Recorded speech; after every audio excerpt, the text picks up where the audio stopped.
We are in Brachot 17a. We're moving through here and at a snail's pace, but what can you do? It says, Ki have miftre rabbanan mi bei Rabbi Ami. When the rabbis would take leave of each other, when they would leave from the study hall of Rav Ami, and some say mi bei Rabbi Chanina, and some say from the study hall of Rabbi Chanina, which Rashi, by the way, is saying where they're going. They're taking leave to go home to their land or to their house, whatever the case is going to be. They did not live for a long time. For the time they were in the yeshiva, apparently they would live there. Those were from out of town, or from the people in town. They would be going home every night. But this is the bracha they would give to each other. And they said, "Olamcha tireh chayecha." You shall see your world in your life, which Rashi explains that all of your needs should be found. Okay? Everything you need should be there. Great. And then they would say, and your end should be for the life of the world to come. And then it says, and your hope for many generations. Libcha yegu may your heart ponder and achieve understanding. Picha yidaber chachmot, and may your mouth speak wisdom. Uleshoncha yerchish renanot, may your tongue bring forth song. We're naming different parts of the body. Be aware of that. Afafecha yashiru negdecha, may your eyelids look straight before you. Enecha ye'iru or Torah, may your eyes be enlightened by the light of Torah. Ufanecha yazhiru kezohar rakia, and may your face shine like the brightness of the sky. Siftotecha yabiu da'at, may your lips utter knowledge. V'chilyotecha ta'alozna meisharim, and your kidneys rejoice in righteousness. Ufa'amecha yarutzu l'shmo divrei atikyum, and finally may your feet run to hear the words of the Ancient of Days, which is referring to Hashem, because you have that from Daniel and so on and so forth. Okay, so now let's see what the Rabbis say. Now that's the whole greeting they would say. Can you imagine? We just say to people when they leave, gesund, gesund, you should be healthy, or have a good night. The rabbis here, when they would be going away, they would give each other brachot. By the time they finished the bracha, I'm not sure how long it was before they would get home, but that's a long bracha to start giving to people. But nonetheless, that is what they would say. Rashi explains when it says your mouth should speak wisdom. It was, again, he's just saying that it was in the language of blessing they were saying this. And now we're going to go into the Maharsha. The Maharsha has a whole drasha, has a whole explanation on the different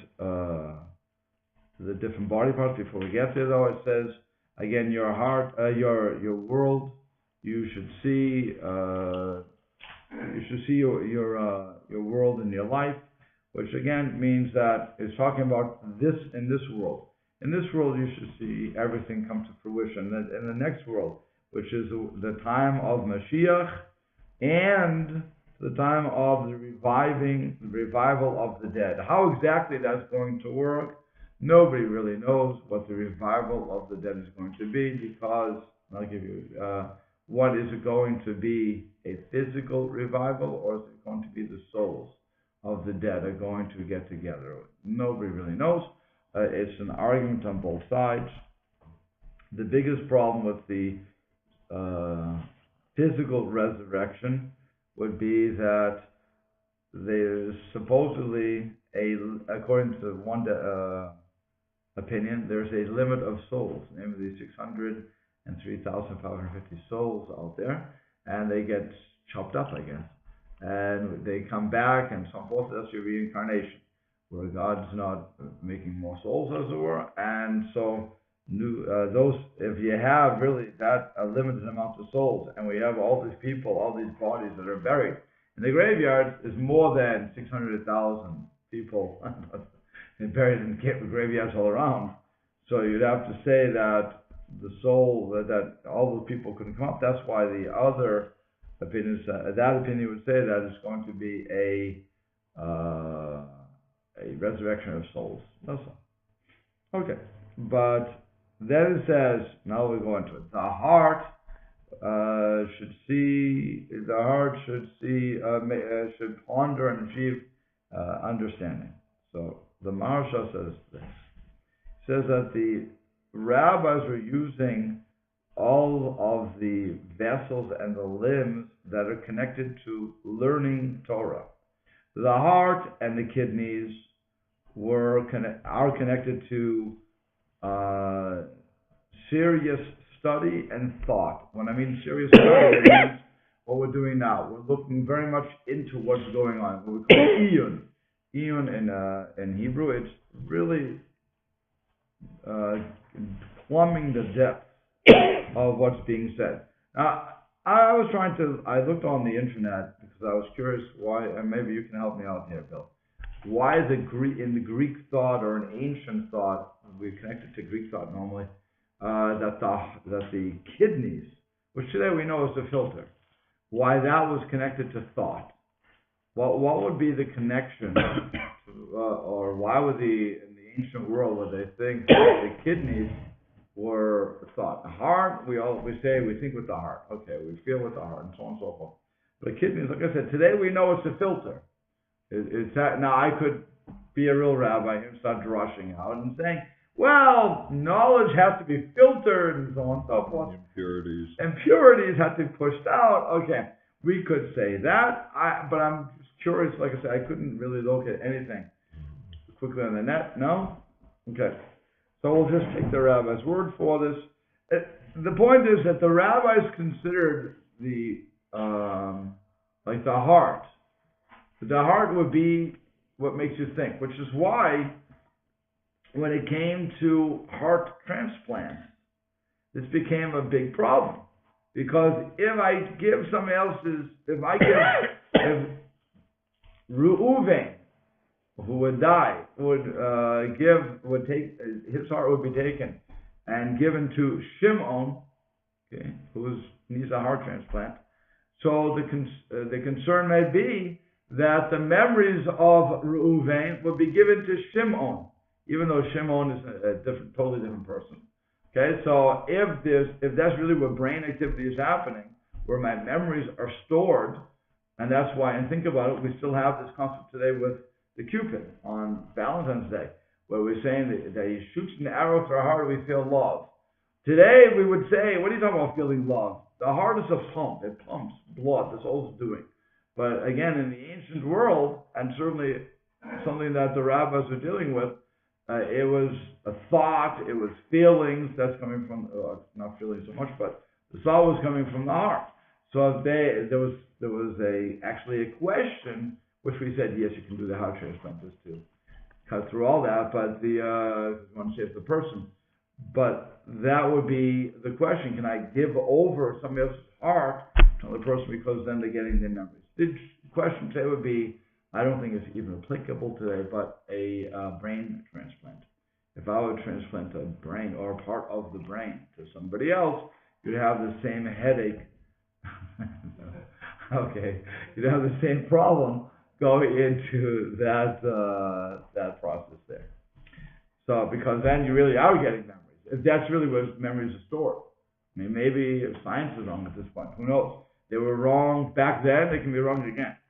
So, but we're assuming for the second that they are correct at this point, and that the brain does indeed have where our memories are. So, the same problem would go there. Could we do a brain transplant today? Is it possible? I don't think it's possible to do. No, I don't think so. Well, unless you're Frankenstein. If you're Frankenstein, you can pull it off. Okay. Now, one of the things in ancient times, you can think of emotions like sensations of love, sensations of fear. You can feel your heart, the adrenaline. You would attribute that to your heart because you can feel it change. Maybe that's why they do it. Okay, that would be the heart. Now, your heart pumps faster and so on and so forth. Kidneys, though, again, you're going to the bathroom on kidneys. So it's something that is found. Rabbi Linda wanted to say we have an expression in, Kishkis is Yiddish. But I feel it in my Kishkis. Mm-hmm. Okay, so I feel it right there. So we have those expressions. Like I said, why we have them, how we get to it, I have no idea. I'm not sure how the rabbis came up. I don't want to say came up with it, but how they understood that these organs have something to do with how we learn something. But nonetheless, again, it is the heart and the kidneys that have to do with, like I said, our ability to plumb the depths of knowledge and how to think. The mouth and the tongue and the lips are the vessels of speaking, which is why, again, the rabbis, if you remember, that's why I was saying, you watch what happens. They're saying your heart has understanding, your mouth speaks, your tongue is saying, brings forth a song, your eyelids look before you, and so on. Okay, so all those, we're looking at organs here. It's a beautiful thing. Because the whole passage here, you start out, you're at the yeshiva, right, and what you're learning is to control every part of your body and direct it toward Torah. Correct. That's true. And the straight path of life. Right. 100%. But they're also saying that these body parts, they're giving you a bracha that you should use them for the correct. Correct. Correct. Yes. So, and they're picking on these again. Watch what happens. They pick on the lips, the mouth, and the tongue because they are how you speak, and the eyes because that's how you see. The ears because you want to hear properly what's going on with Torah, and your legs so you can run to a place of Torah. And these are all things that will motivate you to move towards the Torah. But the one thing that they did not mention, according to the Maharsha, as you read through, you'll see he's correct, is the hands. They did not talk about the hands. Why? Because the hands are actually the vehicles of action. They're the true vehicles of action. And they're not connected at all to the limud of Torah, to the learning of Torah. They're necessary for the implementation of Torah. Apparently the rabbis at this point weren't talking about kinetic learning. Kinetic learning is when you use your hands. That's kinetic, right? I'm using the right word. Yeah. Kinetic learning is when I use my hands, and our little kids will do it all the time. When they're touching things, they have to touch everything. That's how they learn. But the rabbis are not including that at this juncture in the learning process, because as adults, many people will learn in the other manners, namely with our eyes, with our thinking about it. We really don't always touch it. As most engineers and people of higher level thinking don't have the opportunity to touch that. It's all theory. So that's where they're going. But here with Torah, like I said, when it comes to actually doing it, that's the hands, and that's not really included, according to this, in the learning, in the depth process. It only gets you to a certain level, I guess. And then finally, they add that your face should be shining with Torah, and that, according to the Maharsha, is talking about the wisdom of the man. When a man gets wisdom, his face will shine. Okay, so that's why they were giving him that sort of a bracha. A Joseph, adding to this, let me just find it. Okay, it says your world should be you will see in your life. He said because many people are supported in this world from chesed, from kindness. Okay, now in America we can really appreciate this because you have many people sadly are unemployed, and you have poor people sadly. And we wish that we could employ everybody. Wish everybody could be working on their own. But nonetheless, I think you have 23, 24 million people on food stamps and so on and so forth, they are being supported solely by our kindness, and it is our kindness because the government represents us. So if we would say no to the government would be forced to cut all funding to all of these programs that allow people to have food stamps and to have Medicare and so on and so forth. The people that are on these programs, Mr. Shem, they will be able to get off on their own one day without dying, let them get a job and let them be self-supporting, but nonetheless, they are held by, they are being supported by kindness. But tzaddikim, the Eitz Yosef says, support themselves from the fruits of their actions, and that is their portion.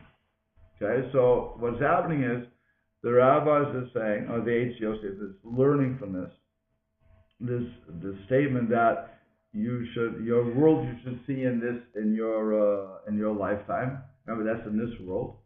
So whatever we're paid by Hashem, the tzaddikim, the righteous people, are being supported by Hashem. And what's their support based upon? This goes to the previous one that we were learning last week, by the way, is supported by the fruit of their actions. So I have to learn Torah, but I also have to fulfill the Torah. It's not just enough to do it. And that's what we were talking about last week, Gemilut Chasadim, acts of loving kindness, and so on and so forth, where we said that our women get rewarded because they let us learn, or they drive our kids to school, or they make sure that we do what we're supposed to be doing. Fine. On the other hand, for males, we actually have to learn and do. So that's our portion. That's what the rabbis are giving a blessing that we should be paid from. Doesn't mean that we will be paid from that, by the way. Again, some righteous people are also in bad financial situation, and they also need to be supported by the generosity of the system or of individuals. But here, the bracha, the blessing that they're being given on their way home, is that they should be supported from their own efforts, that Hashem should give them enough money so that they should, from their own portion, and it shouldn't be relying upon the kindnesses of other people. Okay, and then it says, and the life of the world to come should be yours. Here we're talking about that you should be able to live off of your principle. Okay, like I've explained many times. When I do a mitzvah in this world, I'm building up my principle for the world to come. Okay, I put on my tefillin, I go to, I daven, I eat kosher, and so on and so forth. Okay? I teach Torah. That is building up my principle. What I'm living off in this world, hopefully, is not my principle, but rather my interest. Okay, when you put money away in your 401k, or your Roth IRA, or traditional IRA, or whatever system that you're going to have for your retirement, you don't want to use your principle unless it's absolutely necessary, and you really don't want to use it at all. Okay? You really want to live off the interest. So what happens is you put your money away, and when you finally retire, hopefully you're not going to be in trouble with that. By the way, think about endowments. When you have an endowment, a school can have an endowment. The Torah Center is trying to create an endowment. Okay, so let's say the Torah Center actually gets that endowment going. Okay, and we have $10 million in the bank. Okay, the rule of the endowment is I can't touch the principal. Otherwise I won't have an endowment left. I can only live off that's how endowments work. I can only live off of my interest. Okay? Because once you touch endowment, it's already over. So that's what we're saying here. The blessing is that they should not use their principle, but rather that should be guarded for the world to come. But here in this world, we should be able to be supported by the principle, by the interest. Okay, and it says, and your hope should be generational, for generation to generation, and that means, according to the Eitz Yosef, that the person should be meritorious to complete other people, in order to help other people to grow. Okay? Which means that they want to serve, and also to serve Hashem for beyond the generation of what we're talking about there, even in Olam Haba, even in the world to come, which is not the world of action. Again, in this world, whatever I do, I get paid for. Whatever I don't do, I get punished for. It's a pure consequence of my actions. Either I'm good or I'm not good. Either I get paid, either I'm going to get paid, or I have to pay. And again, the same thing, if you think about it, this world is working exactly like that. If I don't do something right, then I have to end up being fined by the government. Right? I don't pay my taxes on time. Think about when you're a 1099, as an independent worker.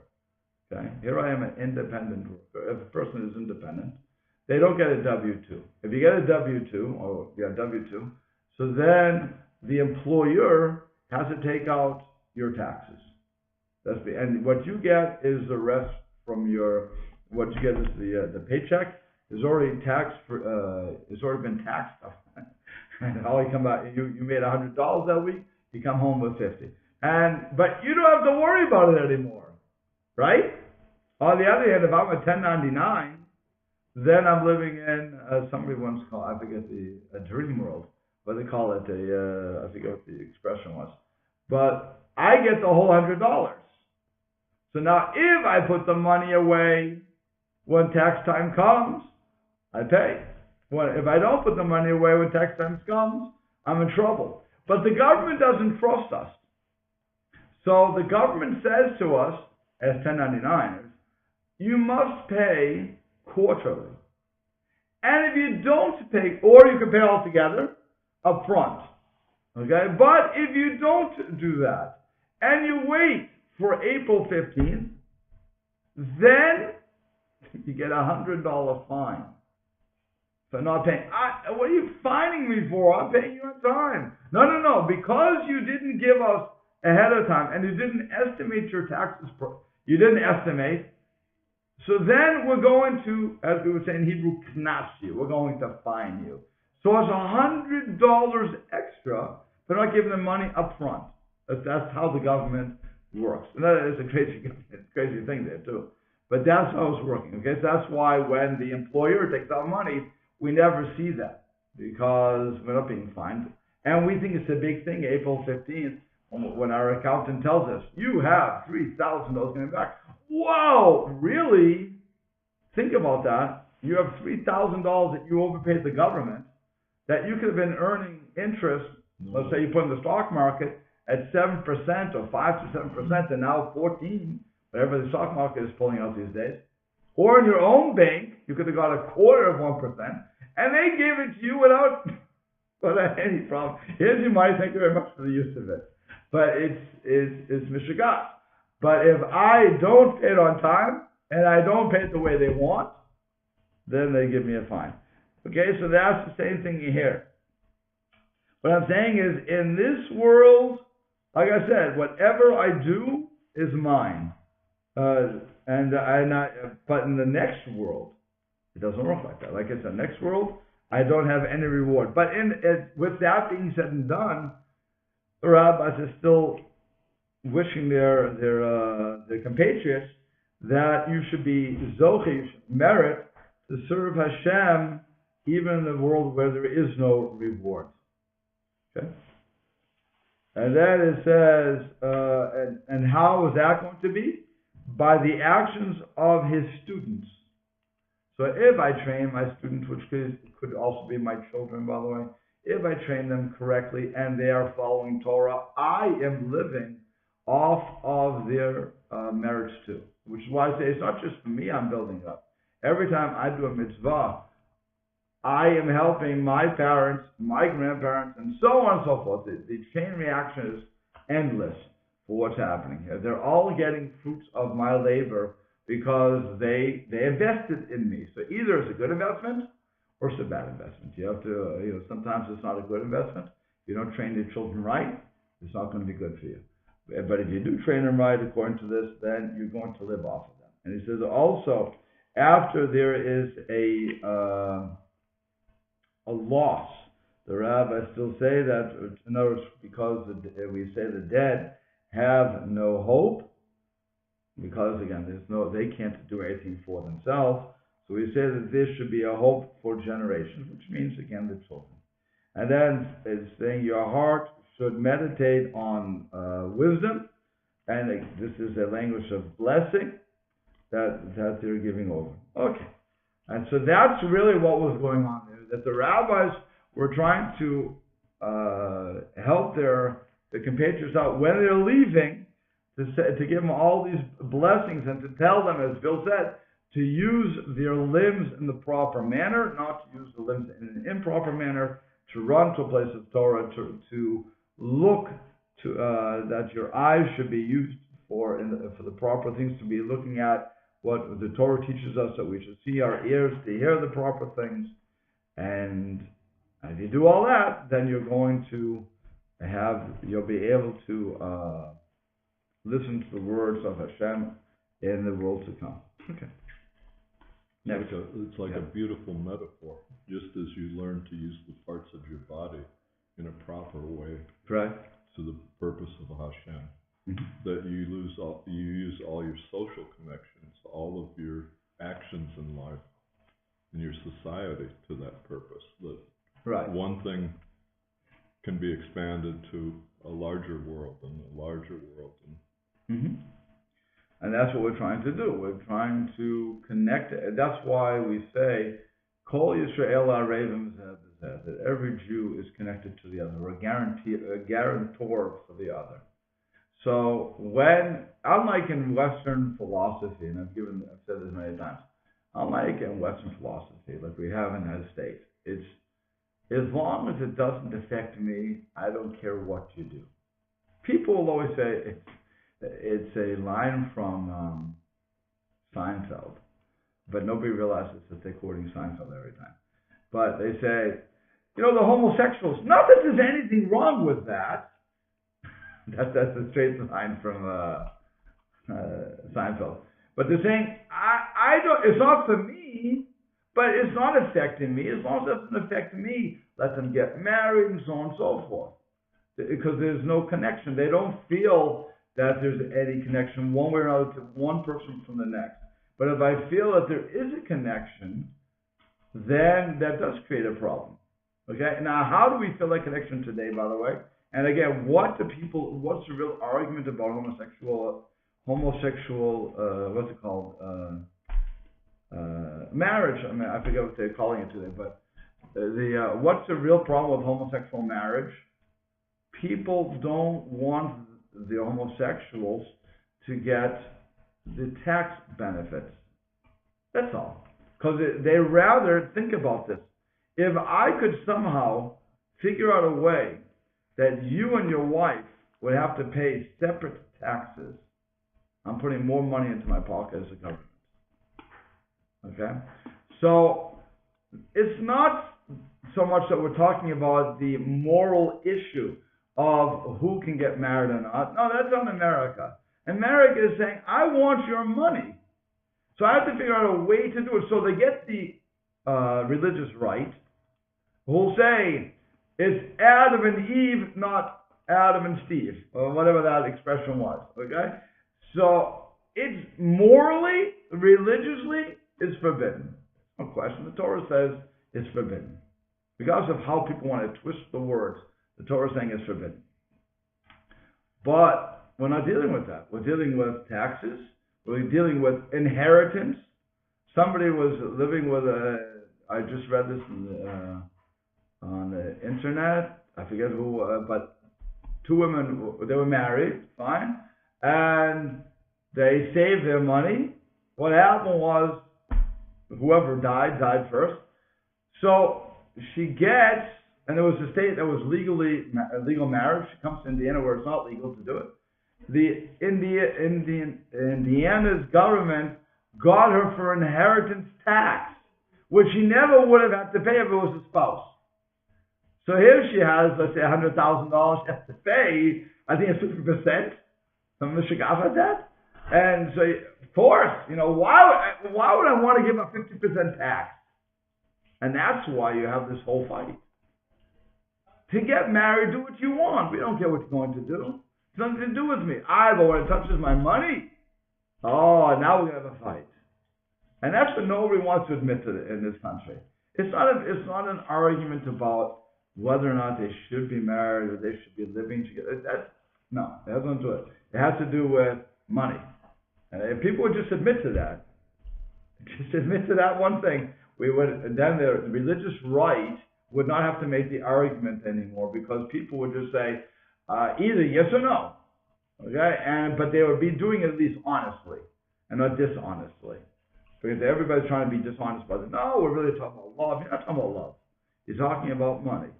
And when you talk, and the same thing with abortion, the same thing with everything else that we ever deal with in this country. It's always a matter of, should I pay for your stuff? Where's your responsibility? And when people realize that, that's going to be different. But until then, they're not going to. They'll be arguing what they like to argue. But that's what we're saying here. When we say Kol Yisrael Rabbis of that we feel that the Torah is telling us that we are responsible for each other. That when I do something right, by the way, again, when I do something right, that has an effect on everybody, not only in the next world, the people who have passed away, but also people in this world. And when I do something incorrect, it also affects it. And think about this: if I'm on a boat with you, famous argument on a boat. We're on the rowboat together. And this is how it works. Kol Yisrael, we're all connected, means I start to drill a hole in right under my seat. You're going to say to me, what are you doing? You're going to think it. No, it's only under my seat. It's my half. It's only my half of the thing. You look at me like, what are you, nuts? You're going to sink all of us. No, don't worry about it. I got it covered. No, you don't. At that point, everybody will agree, Kol Yisrael Ravens, they use that concept. They were all connected. But when it comes to something else, we don't see that. We don't see that I'm boring a hole that's going to sink the ship. Okay? And so we think, it doesn't matter, it doesn't affect me. No, it does affect us. Everything ultimately affects us. The 23 million people that are unemployed are affecting us. This country is in a malaise that we haven't seen for a long time. Since the Great Depression, probably, when people didn't know what the next meal was coming from. But this one, I don't know what we're going to get out of it. I'm not sure, because the government's really kicking in big time and keeping people on the dole. So I'm not sure what's going to happen. Roosevelt tried to do something, but Roosevelt was there, right? But but people wanted to work. They wanted to get out, and of course, gas wasn't as $4 a gallon, so. But and people were used to that, the hard work. Today we're not. We're just not there. So I don't know what's going to really happen now with our situation, but people don't want to say that we're not connected. That whatever we do, we can do on our own, but really it's incorrect. And that's what we're saying here. That when we're bringing, that's what he's saying, that we're all connected, and that's why it's going to be, even though the dead have no hope, because the dead can't do anything on their own, still the next generation can push them up. Yeah, you want to say? It's a great difference from the Western civilization with the individual. Right. That's what I'm saying. That's my point. With the individual still, Clinton said it best. Hillary Clinton said it best. It takes a village. It really does. We all have to work together, and if we don't see that, then we're all it's going to self-destruct. That's why, what do I always say? The word team doesn't have the word I in it. Okay, fine. But there's no I in team, whatever the expression is. But there's a truth to that. We need individual responsibility. But we also have to recognize that I have to work for the klal. I have to work for the society too. We have to work in conjunction. But that's all of us getting together and doing what we should be doing. Yeah. A very beautiful model is the idea of tithing, where these concentric circles that go out. You first have to take care of yourself and your family, so that you don't cause more problems for